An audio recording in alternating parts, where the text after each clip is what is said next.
لا حول ولا قوة إلا بالله العلي العظيم. أعوذ بالله من الشيطان الرجيم. بسم الله الرحمن الرحيم.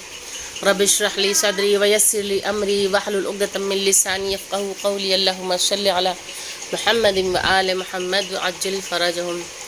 معزز خواہران سلام علیکم. آج کا ہمارا موضوع احکام و مسائل عبادات ہے. درس نمبر 9. آج ہم پڑھیں گے تیمم کے بارے میں کہ تیمم کس طرح کیا جاتا ہے. تیمم کے صحیح ہونے میں جو چیزیں ہیں ان چیزوں کے بارے میں، ان مرحلوں کے بارے میں گفتگو کریں گے اور اس کی جو شرائط ہے اس کے بارے میں گفتگو کریں گے. اس کا PDF آپ سب کو بھیجا جا چکا ہے. آپ سب لوگ اس کی آڈیو بنا کر ہمیں بھیجیں اور سوالات جو کیے جائیں اس کے جوابات بھی ہمیں ارسال کریں. تیمم انجام دینے کے مقامات 7 مقامات ہیں کہ جن میں تیمم کرنا ہے. 7 مقامات ہیں. وضو اور غسل کی جگہ تیمم کرنا چاہیے، جن کی وضاحت آئندہ مسائل میں کی جائے گی. پہلا مقام پانی کا نہ ہونا. دوسرا مقام ہے پانی تک رسائی نہ ہونا. تیسرا مقام ہے پانی کا استعمال مضر ہونا، نقصان دہ ہو. چوتھا مقام ہے پانی کا استعمال یا اس کو مہیا کرنا حد سے زیادہ سخت ہو. پانچواں مقام تشنگی کو برطرف کرنے کے لیے پانی کی ضرورت ہو کہ پانی اتنی مقدار میں نہ ہو کہ جس سے انسان وضو یا غسل کر سکے. اگر وہ اس پانی کو استعمال کرے تو باقی لوگ پیاسے رہ جائیں گے، تو اسی لیے ایسے مقام پہ بھی تیمم ہی کرنا ہے. چھٹا مقام وضو یا غسل کی کسی مساوی یا اہم تکلیف کے ساتھ مزاحمت. ساتواں مقام وقت کا تنگ ہونا.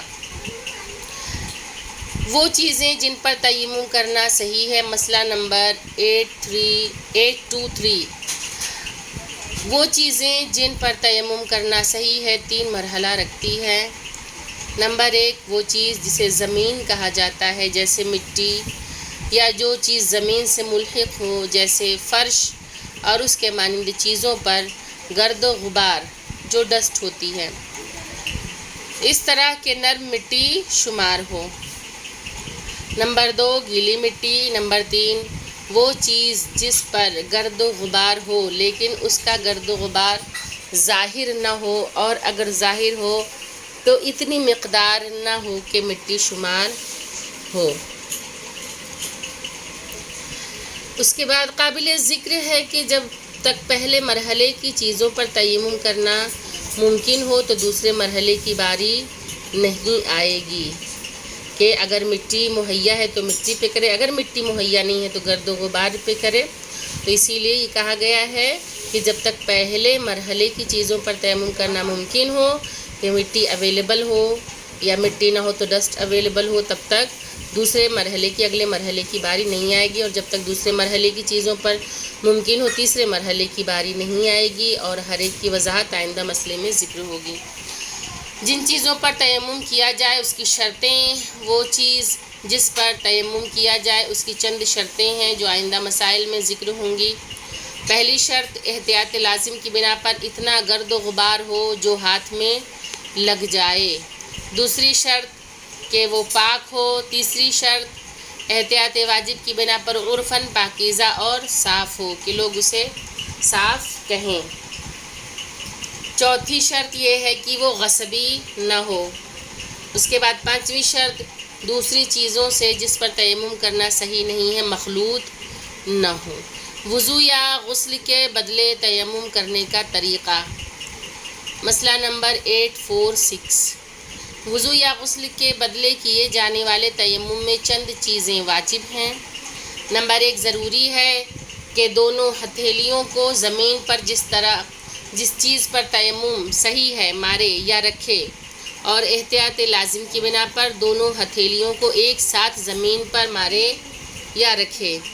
نمبر 2 ضروری ہے کہ دونوں ہتھیلی کو پوری پیشانی پر پھیرے، اور اسی طرح احتیاط واجب کی بنا پر پیشانی کے دونوں طرف بال جہاں سے بال اگتے ہیں بھموں اور ناک کے اوپر تک پھیرے. اور احتیاط مستحب یہ ہے کہ ہاتھوں کو بھموں کے اوپر بھی پھیرے. نمبر 3 بائیں ہاتھ کی ہتھیلی سے دائیں ہاتھ کی پشت تمام پشت پر گٹے سے لے کے انگلیوں کے سرے تک مسح کرے۔ اس کے بعد دائیں ہاتھ کی ہتھیلی سے بائیں ہاتھ کی تمام پشت پر گٹے سے انگلیوں کے سرے تک مسح کرے، یعنی دونوں ہاتھوں کی پشت پر، اس کی بیک سائڈ پر۔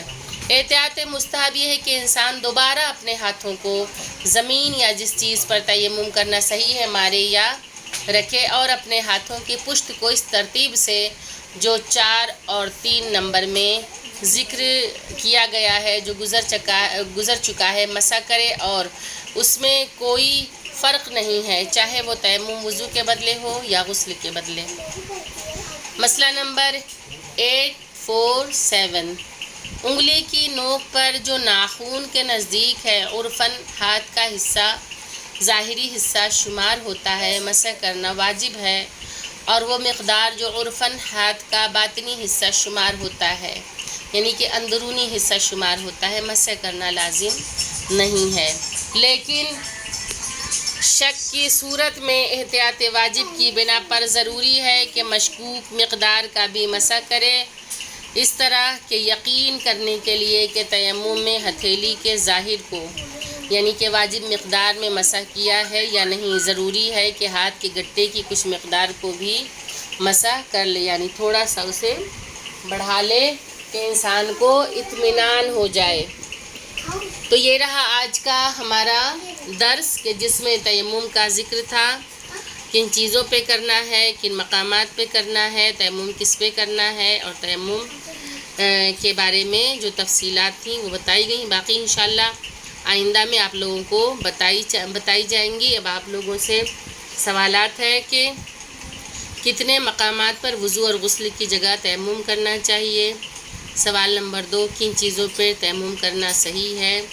سوال نمبر 3، جن چیزوں پر تیمم کیا جائے اس کی کیا شرطیں ہیں، اس کی شرائط کے بارے میں لکھیے۔ نمبر 4، وضو یا غسل کے بدلے تیمم کرنے کا طریقہ بیان کیجیے۔ اور سوال نمبر 5، کہ اگر انسان کو شک ہو کہ ہم نے ہاتھ کا مسح صحیح طریقے سے نہیں کیا تو اسے کس قسم کا احتیاط کرنا چاہیے۔ یہ رہے آج کے سوالات، اس کے جوابات آپ لوگ ہمیں لکھ کے واٹس ایپ یا ٹیلی گرام پہ سینڈ کریے، اور PDF کا بغور مطالعہ کریے آپ لوگ۔ وآخر الدعوان ان الحمد للہ رب العالمین، اللہم صلی علی محمد و آل محمد وعجل فرجہم۔ السلام علیکم، خدا حافظ۔